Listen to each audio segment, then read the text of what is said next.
My Boxycharm arrived a little late. It's for the month of August, and I wanted to share with you all what I got. So let's take a look.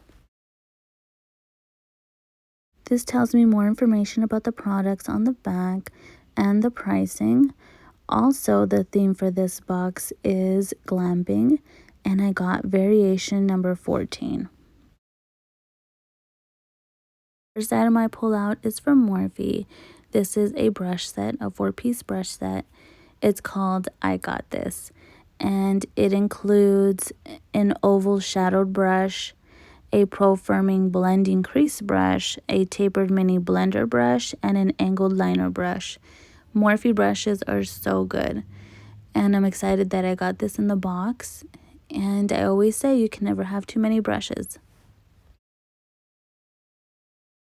Next item is from QMS Medi Cosmetics. It's an active glow tinted day cream. It's lightweight, sheer, color adaptive cream with vitamins, and it helps blur out imperfections, and it sounds really nice. I can't wait to try it. The next item I pull out is from Rocking Cosmetics.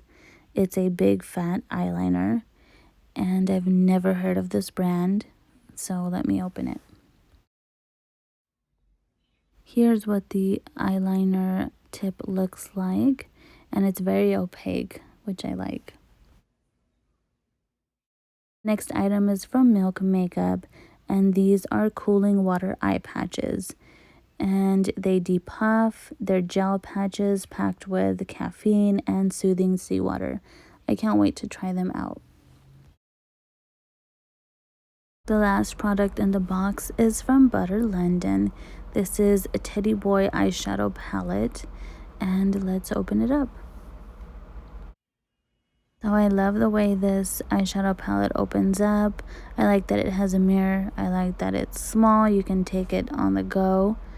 And I love the colors.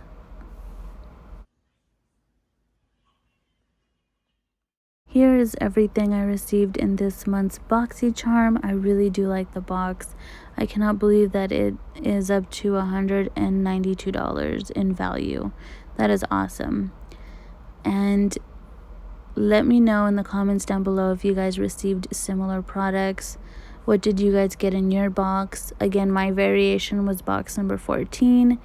And thanks so much for watching. Like, subscribe, and comment. It means the world. I'll see you guys in the next video. Bye.